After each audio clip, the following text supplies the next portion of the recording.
Ampuliriza omulungi nkwaniriza ku mukutu gwaffe ogw'obutabo bw'Oluganda. Omuweereza wo nze Abdurrahman Mugume Omunyankole eyasalawo.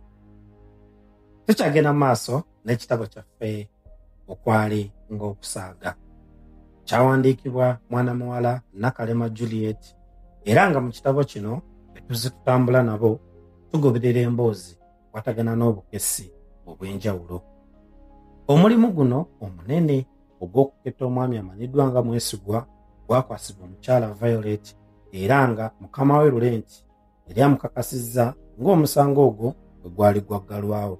Naye ate ekyokuba nti obujulizi obwali buluma Mwesigwa bwali bubuze, nakyalo ono yali asindikiddwa kuddamu okuziikula ensonga ezo, tukakase oba ddala obutemu yali yabukola oba teyabukola. Mu kitundu kyaffe kyayita twali tumaze okukitegeerako nti Mwesigwa ne muka kitaawe baali tebalima kambugu. Oluvannyuma lwa nnyina amuzaala okukkirira e Kaganga ezangwa gye batambulira ku mabega ng'obwato n'enviiri ezitittira ng'omuddo, musajja wattu yalemererwa okubeera awaka, era bw'atyo kitaawe yamutwala mu masomero ag'ekisulo gye yasinzira okugenda e Bungereza, wamma n'akwajjiza eyo ebitabo bye. Nnyina ono newankubadde si ye yali amuzaala, ekyalobera Mwesigwa kubeera ng'alina enkolagana ennungi ne baganda be, era ebyo twabiraba mu kitundu kyaffe ekyayita. Ku ludda olulala, Violet yali akyakola gwa wano na wali, agezaako okubeera nti alafuubana abeereko kyatuukako ng'ayambibwako munne Saagala mu kunoonyereza kwe baalimu okw'okuvumbula kubanga ddala Mwesigwa yali alina kyamanyi obutemu obwogerwako. Kinajjukirwa nti bwe twaleka Saagala yali akwasiddwa akuuma akabaka amaloboozi, era ng'ono yali aweereddwa eddimu ery'okukatwala mu nnyumba ya Mwesigwa akasseeyo, wabula atateekeddwa kulabibwa.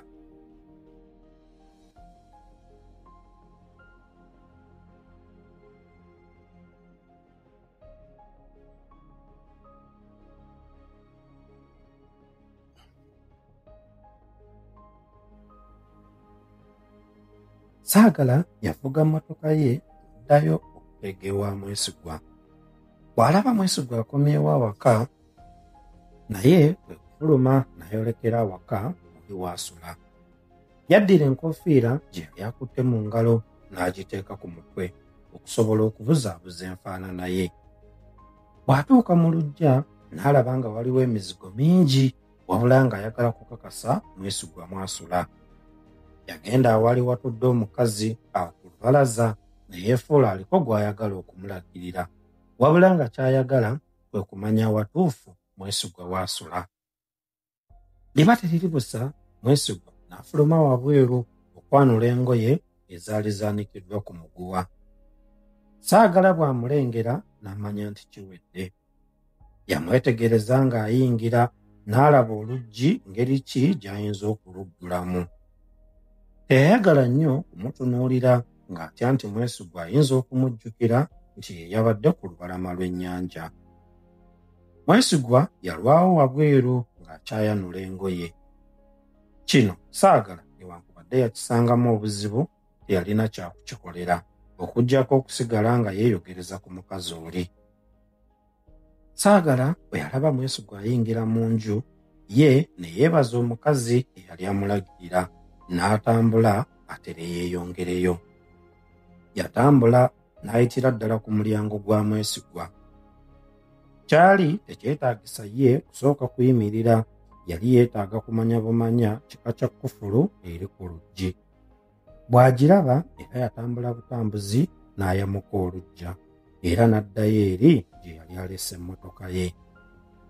Saagala yalwawo nnyo ng'ali awo mu mmotoka ng'alinda kimu kulaba nga Mwesigwa afuluma, ye agenda atandika ebibye. Ssaawa bwe ziwera emu ey'ekiro n'akimanya nti Mwesigwa alabika teyali wa kufuluma kawungeezaako. Saagala yasalawo avuga emmotoka agende, bwe kiba kyetaagisa anaakomawo enkeera. Wabula aba agenda ajjukira ebigambo bya Nakyala nti amagezi luwombo, bwe luyulika ng'osala olulala. Yakimanya nti alina okubaako engeri endala gy'ayiiyamu okuyingira mu nnyumba ya mwesigwa. Yaweta mmotoka, bw'atyo n'addayo n'afuna w'agisimba. Yakwata akuuma ke baali bamuwadde okuteeka mu nnyumba ya mwesigwa n'akkirira. Aba n'atera okutuuka awaka n'atta ku bigere. Yagenda atambulira ku lubalaza mpola mpola, wabula nga talaga nti yeekengera ekintu kyonna. Yali ng'omuntu atambula okugolola ku magulu, anti yatambulanga n'ayambuka ku kabalaza ate bw'agira n'akkirira. Abaamulabanga baamuyitanga mupangisa munnaabwe engeri ennyumba gye zaaliko ennyingi. Ate abalala baamuyita omugenyi wa munnaabwe, ate yali mukkakkamu bulala era be yasisinkananga nga bamulamusa. Bwe yatuukanga ku muzigo gwa mwesigwa ng'awuliriza. Aba akyatambulatambula n'ajja alengera mwesigwa okuyita mu ddirisa ng'ayimiridde.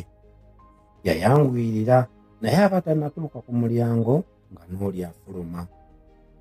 Mwesigwa eyafuluma ng'ayogerera ku ssimu yalabika nga musanyufu n'oyo gwe yali ayogera naye.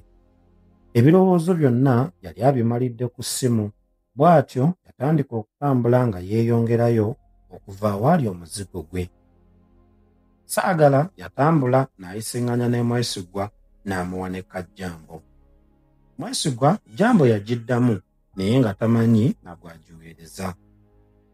Saagala yayanguyirira n'akwata ku luggi lwa mwesigwa nga luggule. Yalusika mpola mpola n'ayingira nga teruleekaanye. Bw'ayingira era n'alusika mpola n'azzaawo. Yamagamaga bw'ayinza okuteeka akuuma. Ennyumba yali ya bisenge bibiri, kwe kugamba eddiiro n'ekisenge. Yaggulawo ekisenge ng'eyo munda ye waali n'ekinaabiro. Ennyumba ya mwana mulenzi yali ntegeke bulungi, kale buli kintu kyali kiteekeddwa we kisaanira. Bw'ageraageranya enju eno mwe yali ne bwe yali alese ewuwe, wamma gwe n'awulira ng'aswadde n'okuswala. Yalina ekitanda nga kinene bulungi, kwaliko omufaliso ogugenderako ate nga yaliriddeko essuuka enjeru. Bulangiti yali agizinze bulungi n'agissa n'emiranamiro. Ebyo mu kisenge teyabimalirako budde bungi, n'akomawo mu ddiiro okulaba w'ayinza okuteeka akuuma kano akaba kamaloboozi. Eddiiro lyali ggazi ekisaanidde nga mulimu entebe za sofa mu ddiba erya kitaka. Yalina kabadde ennene nga mwe muli ebintu ebyeyambisibwa awaka, ate nga mu masa aga waggulu waliyo ebitabo. Yalina ttivi ennene yinki 27 ng'ewanikiddwa waggulu ku kabada. Awo ku bbali w'entebe we waali firiigi n'emmeeza wakati mu ddiiro okwali kutuuziddwa ekimuli ekirungi. Ebyo byonna yabyetegereza anoonya w'agenda okuteeka akuuma kano akasika amaloboozi. Ebintu tebyali bingi mu nnyumba, naye ng'ebitono ebirimu birungi ate nga bitegekeddwa bulungi. Kale nga buli kyakwatako alaba ng'ekijja okulabika nti kikwatiddwako. Yalaba nga waggulu ku kabada we watuufu w'ayinza okuteeka akuuma. Aba afuluma n'alaba nga kalinaanye nnyo ttivi, ate kwe kuddayo n'akasembeza wansi wa kabada. Yayanguyirira okugenda ku mulyango afulume. Aba n'atera okutuuka ku luggi nga nennyini nju avudde ku ssimu akomawo. Nakulabira saagala bwa butaabutana ng'anoonyawo okwekweka mu nnyumba y'oli. Oluvannyuma n'afuna we yeekukuma awo okumpi baliga entebe. Wabula ng'atidde bya nsusso. Yakimanya nti atuuse okwokebwa ebipiira by'emmotoka nga bwe yalabanga bakola ababbi emirundi egisinga be baakwatirizanga mu mayumba g'abantu. Mwesigwa yakwata ku luggi n'aggulawo. Saagala we yali yeekukumye agenda okwetegereza ng'engatto ze zisooloobye zirabika. yasala amagezi n'atandika okwesika mpola mpola ng'ayongera ebigere emabega. Mwesigwa yayingira kyokka nga Saagala kyasala amagezi alabe bw'ajja wafunda bwe yali yeekwese. Nnyini nnyumba yawulira ebikoona n'alowooza nti osanga mmese yeri wansi w'entebe. Yakutama yeetegereza ekiri wansi w'entebe naye aba tannamalako kyalaba essimu ye n'eddamu okuvuga. Kuno kwe kwali okununulwa kwa Saagala anti Mwesigwa yaleka bye yali anoonya n'agenda okwanukula essimu. Ebyembi Bruno teyagenda wala, yasigalawo ku mulyango yeesigamye omwango, omukono ogumu n'agukwasa ku ludda olulala ng'alinga atangira ali munda okudduka. Saagala yali alowooza nti awonye ekkomera n'asigala nga musibe. Mwesigwa yakomawo n'ateekako ttivi. Yatuula mu ntebe n'okusalako n'asalako. Saagala yakimanya nti asiraanye, bw'atyo ng'asaba kimu Katonda amuyambe aleme kulabibwa. Mwesigwa yasituka n'agenda awaali ettupa ya caayi, n'atulirira caayi mu kikopo. Aba akyatulula ku ttivi ne bateekako eggulire eryamutwala ebirowoozo. Eyali attulula caayi yeesanga ng'omu amuttuluridde ku mukono. Laba obulumi obwali awo. Yeesansabaga era mu kwesammulako olubabo ne Saagala n'agabana. Caayi yamuyiikira newankubadde yali mutono, yamubalagala kyokka ate nga tateekwa kwenyeenya. Ekigenda okumusala ku muguwa ye Mwesigwa okusituka mu ntebe n'agenda alingiza mu kisenge. Oba yali yeetegereza kiki ekyo kye yali talabanga? Yalinga akomawo ate n'addayo. Bw'addayo omulundi guno yayingirira ddala mu kisenge so nga luli yakoma ku mulyango. Saagala okimanya nti tateekwa kwonoona mukisa guno, kyava yeekwetula mpola n'ava we yali yeekukumye ne yeeseebulula mpola tuuka awaali oluggi. Yaluggulawo mpola mpola n'afuluma. Mu kuzzaawo oluggi lwekaakamu katono ne Mwesigwa n'awulira, wabula oli n'afuluma. Saagala yali wa mukisa, oba tugambe Katonda yamubikkako obusubi, kubanga Mwesigwa singa yali amanyi okwetegereza yandibadde asobola okutegeera nti alina omugenyi atali muyite mu nju ye.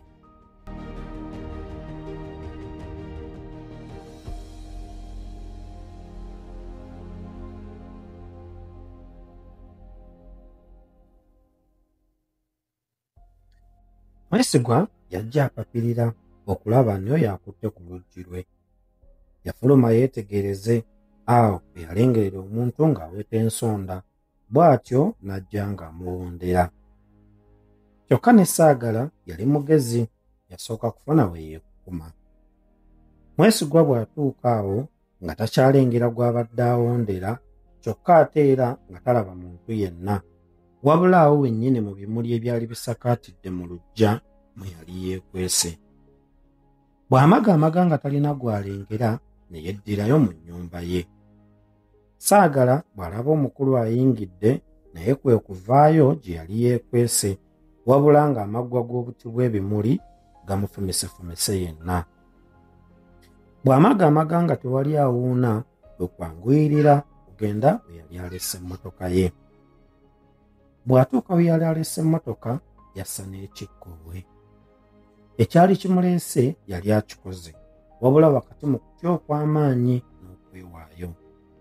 Bw'atyo n'akakasa obugubi n'obumalirivu obwali mu mulimu guno. Bulijjo yeegombanga ba Violet bye bakola, wabula nga ky'atamanyi kibayita mu bugubi bw'amaanyi.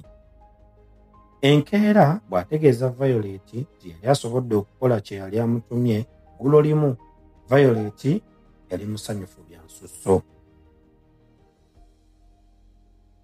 Yamuwaana ne Saagala n'awulira nga waakabi. Yamuwaana nga bw'oyinza okuwaana akaana akato nti, amazima Saagala oli kakensa era mbega omusufu, weetaaga ngule. Saagala alaba bamuwaana eby'olusuusuuto kwe kugamba Nakyala nti leka naawe kunsuutanga kaana kato. Ekirala Mwesigwa jjo bwe nabeereddeeyo yafunye essimu za mirundi 2 wasobodde okuwuliriza bye yabadde ayogera. Nakyala yamutegeeza nga bwe yasobodde okuwuliriza wabula nti tekwabaddeko bibakwatako n'akatono. Yabadde ayogera ne mwannyina ayitibwa Kyolaba abeera e Bungereza. Saagala yamubuuza obanga emirundi gyombi bwe yabadde ayogera naye. Violet yamutegeeza nti tegyali 2 wabula emirundi mingi bakira essimu ekutukako wabula ng'oli addamu n'akuba. Saagala yabuuza Nakyala obanga alinawo ekirala kye yandyagadde amuyambeko. Wabula ne Violet n'amusaba okugenda eka nti ajja kumuyita nga waliwo ekyetaagisa. Violet yatunuulira Saagala ng'agenda. Mu butuufu yali atandise okumukkiririzaamu, olaba yali asobodde okumukolera ekintu ng'ekyo. Muli ne yeebuuza n'okwebuuza lwaki yabadde amubuusabuusa. Wabula byali tebinnaggwa, yalina okuddayo okunona akuuma ako oluvannyuma lw'ennaku 3 ku 4 okulaba obanga Mwesigwa alina baakyaza ne boogera ku ebyo ebiyinza okubayamba noonyereza kwe baaliko. Violet alina ekintu kye yawulira Mwesigwa ayogera ku ssimu ng'ali ne mwannyina n'atayagala kukiteekako birowoozo. Yawulira nga mwannyina amubuuza oba abaali bamuvunaana baalekeraawo. Ono yamwanukula nti, owange, kirabika abaali baagala okunsiiga enziro banyiivu anti emisango nagiwangula. Violet yeebuuza kaakati lwaki ate alina okulimba mwannyina nti baamusiiga busiizi nziro. Ebyo teyabiremezaako birowoozo nga kyatayagala kwe kukola okusalawo okukyamu. Ye bw'aba asobola okulimba abalala, ne mwannyina yali asobola okumulimba. Enkeera Violet yalina emirimu 2. Ogusooka kusisinkana looya eyawolereza Mwesigwa ate ng'alina n'okusisinkana omuvubuka amanyiddwa nga Mukasa. Mwesigwa bw'agamba nti bwe yasooka okwogera naye ku by'okuttibwa kwa Owen n'okubuzibwawo kwa Pawulo. Yamukeereza nkokola n'agenda ku woofiisi era yasanga Saagala yatuuse dda. Yatambula n'atuuka Saagala we yali atudde era yatuuka amugamba nti, kirungi Saagala nti watuuse dda wano. Leero tulina emirimu egy'amaanyi egy'okukolako. Saagala yamubuuza nti, tosooka na kulamusa boosisinkanye? Violet yaswala. Mu kwekaza yamwanukula nti, sirowooza nti ekyo kikola amakulu. Ekirungi nkusanze wano nga n'okussa okyassa. Kaakati wuliriza bye tugenda okukola. Saagala yatandika okuseka. Violet yawulira obusungu naye nga tasobola kubeerako kyaddamu kunyega ku ebyo.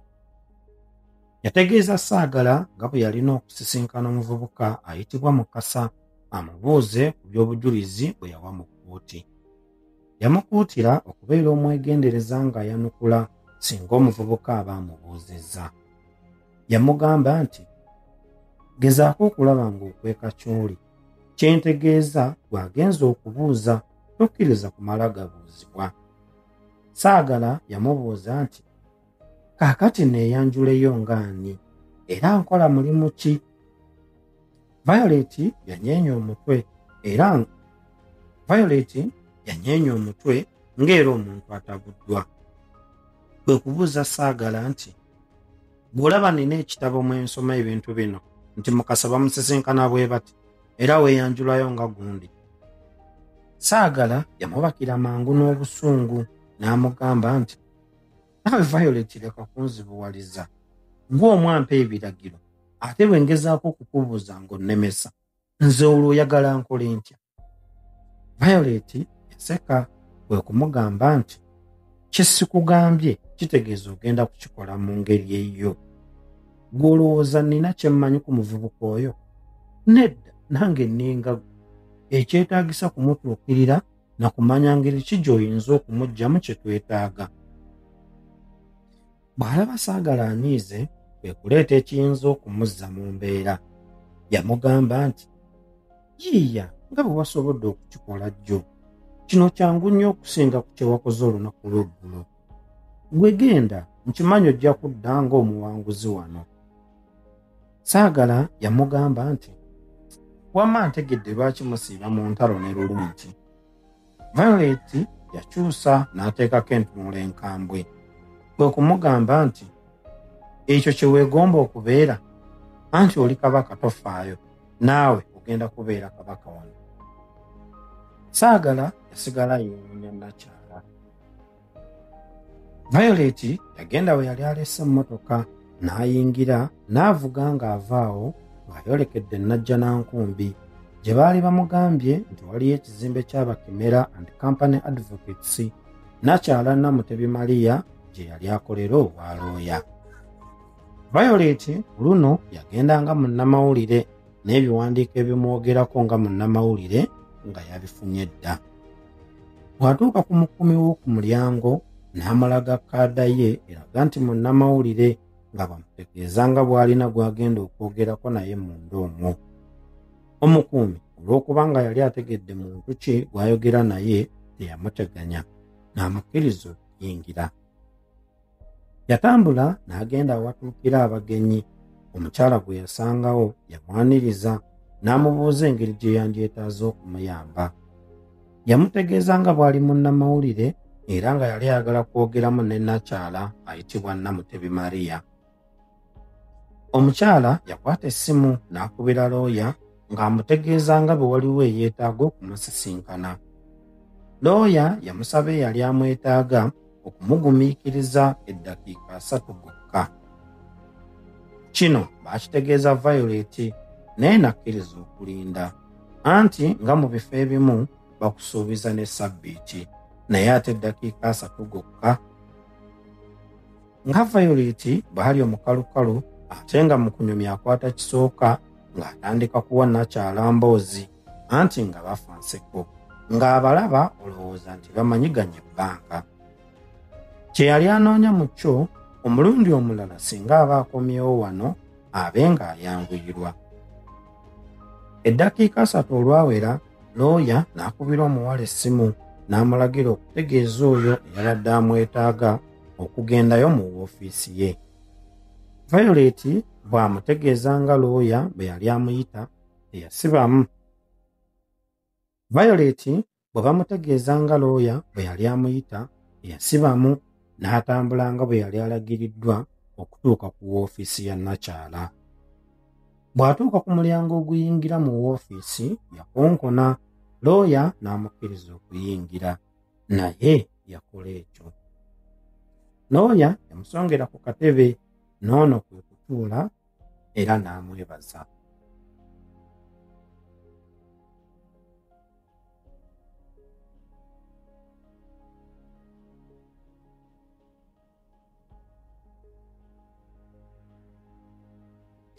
Violet omukyala gwe yasisinkana si gwe yali asuubira.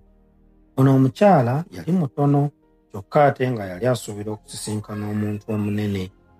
Ndi mukyala mukulu ng'atandise n'okufuna ku nvi. Yali ayambadde gaalubindi nga nkadde, kale nga mukazi wattu buli kaseera aba abujja ku maaso okubulongoosaako. Omukyala yamubuuza nti, nkuyambe mu ki nnyabo? Violet yapapirira n'akwata mu nsawo ye ey'omu ngalo n'aggyayo kaadi gye yali akozesezza eraga nti munnamawulire nga yali ewandiisiddwa mu mannya ga Nankya Vicky. Yagiweereza omukyala nga bw'amutegeeza nti, ndi munnamawulire maama, mbadde nsaba obeeko ky'ompegeeza ku musango gwali guvunaana omuvubuka gwe wawolereza ayitibwa Mwesigwa Charles. Omukyala yaseka era ng'omuntu eyeewuunya. Kyava agamba Violet nti, gwe nnyabo Vicky, ani akugambye nti nze muntu omutuufu okukubulira ku by'omusango guno? Abantu bangi abayinza okukuwa amawulire agakwata ku ebyo, wabula sinze. Violet yamutegeeza nga bwe yali agenda asisinkana abantu ab'enjawulo, baakakasa nti balina kye bamanyi ku musango ogwo. Omukyala yayongera okwewuunya nti, simanyi na lwaki mukyatambulira ku mulenzi oyo ate nga n'emisango gyamuggyibwako.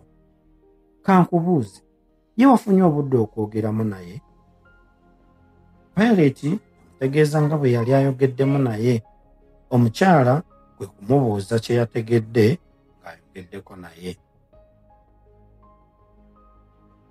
Violet yaseka kwe kwanukula nti, gulowooza yandiŋŋambye eki? Era yabadde alina kuŋŋamba nti tegumusinga. Omukazi yatunula wansi nga bw'alongoosa gaalubindi ze. Bw'amaliriza okutunula Violet mu maaso n'amugamba nti, omanyi ffe bannamateeka waliwo kye tuyita okutunulira omuntu n'ofuna amazima. Gwe bwe watunulidde Mwesigwa walabye eki? Violet yanyeenya ebibegaabega nga bw'amugamba nti, onoonsonyiwa maama, naye nze engeri gye siri munnamateeka ekyo saakigenderedde. Omukazi yayongera okumugamba nti, omanyi nze nina ekintu eky'enjawulo nti omuntu bwe nsalawo okumuwolereza nkakasa nti nkuggyaamu buli mazima ge neetaaga. Namalira ddala akaseera akawera nga njogera ne Mwesigwa era nga ngattagatta byonna by'aŋŋamba, naye omulundi gumu gwokka gwammala okutegeera nti mwana mulenzi bamulanga bwemage. Ebyo Violet si bye byali bimuleese.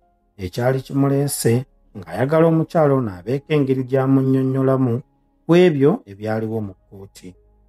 Wabula omukazi yali yeesibye ku kimu nti Mwesigwa omusango tegumusinga. Yali ayagala awulire emboozi y'omukazi ono agigeraageranye n'eya Mwesigwa alabe oba nga mulimu obulimba bwonna oba ebikontana. Violet yabuuza nti, kaakati nnyabo, osobola okumbulira ku bajulizi abaaleetebwa mu kkooti ne byonna ebyaliwo? Omukazi yeewuunya kwe kuddamu okugamba Violet, edda maama, sigenda kubaako kye nkutegeeza ku ebyo ebyaliwo mu kkooti. Naye lwaki olemerako nnyo? Ofaayo singa nkubuuza ky'oganyulwa mu mboozi eno? Omukazi yaddamu okuseka kwe kugamba nti, wabula ntandise n'okwebuuza kiki ddala ky'oli bw'oba oyagala okumbuuza ebintu ng'ebyo. Violet yaddamu okumugamba nti, nze nakutegeezezza dda nti ndi munnamawulire, wano ndi ku mulimu, mba nfunamu singa ontegeeza ebyaliwo mu kkooti ku musango guno. Ekirala n'omuntu ntegeeza Mwesigwa aba afunamu. Bwe mpandiika ku bintu bino abantu bajja kutandika okugoberera emboozi eno, osanga bayinza okumanya amazima nti teyalina nsobi. Omukyala yamubuuza nti, gw'olowooza wakyaliwo omuntu yenna atwala Mwesigwa okuba omukyamu? Emisango gyamuggyibwako. Violet yaseka busesi. Kati olowooza abantu bamanya ani omukyamu era awatali wa kusuubirizaamu mulala bakitwala nti ye mukyamu? Abantu bakimanyi nti amateeka si meesimbu. Gw'olowooza bameka wano mu Uganda abatambula nga bakyamu olw'okuba obujulizi obubaluma bwabula? Omukyala yamubuuza ky'ategeeza mu ebyo, n'ayongerako ekibuuzo nti, olowooza Mwesigwa mukyamu? Violet bwe kwanukula nti, si kyentegeeza maama, kubanga amazima gali nti waliwo n'abali mu kubonaabonera obwereere mu makomera. Nze kyenjagala okulaga lwe ludda olutuufu Mwesigwa gy'agwa. Omukazi yatandika okutegeka ebitabo ebyali awo ku mmeeza, ekitegeeza nti yali ayagala kufuluma woofiisi agenda akola ebirala. Yagamba Violet nti, Vicky, ky'olina okumanya ekisembayo kiri nti tolina kye weetaaga ku nze, era ndowooza omanye omuntu omutuufu ayinza okukutegeeza nga byonna bwe byali. Violet yamubuuza nti, muntu ki oyo? Wabula teyamunyega n'alabika ng'ayagala kufuluma woofiisi. Violet kwatamu ebibye atera afulume nga nnyinifu. Violet kwatamu ebibye atera afulume nga nnyini kifo kannamulagira.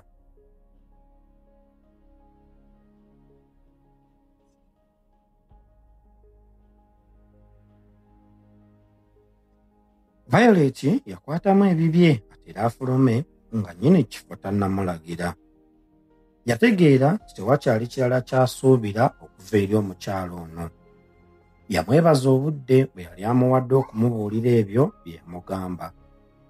Yafuluma woofiisi ya nnakyala wabula nga munakuwavu anti yali tafunye kye yali asuubira. Yatambula n'afuluma ebweru w'ekizimbe wabula nga atabuddwa. Yali tannasalawo oba adde waka oba akwate ekkubo agende ku woofiisi.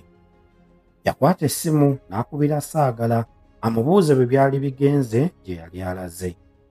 Aba akyalindirira gw'akubidde okukwata n'alengera omukyala gwe yali ava okwogeramu naye. Ekyamubagula okuddamu okwagala okusisinkana omukyala oyo ne Violet yennyini teyakimanya. Omukyala aba ayingira mu mmotoka ye nga n'ono amutuuseeko. Omukazi yamwekanga kwe kumubuuza kyamwetaaza. Violet yayanukula mpolampola nti, "Maama, onoosonyiwa okukuteganya ennyo bwe nti. Kaakati ani oyo gw'obadde otegeeza bw'oŋŋambye okusisinkana omuntu omutuufu?" N'ono kwe kumuddamu nti, "Kaakati gw'olowooza ani okuggyako omuwaabi wa gavumenti?" Bw'amaliriza okwogera ebyo n'asimbula mmotoka ne yeggyawo. Violet yasigala atunuulidde emmotoka y'omukyala ono okutuusa lwe yabulirayo. Yajjukira ebigambo bye nti osobola okutunuulira omuntu n'omusoma. Yakirowoozaamu ng'omukyala ono ayinza okuba omutuufu bw'agamba nti mwesigwa baali bamulanga bwemage. Naye buli lwe yatunulanga mu maaso g'omuvubuka ono yalabanga mazima meereere newankubadde yagaana okukikakasa. Yali ateekwa kukola ki ekirala okufuna amazima? Bwe kiba nti mwesigwa si mukyamu, awo aba afunawo okutandikira awapya okunoonyereza ku batemu. Yakubira Saagala essimu n'amusaba basisinkane ku woofiisi okwogera ku ebyo bye baali bazudde.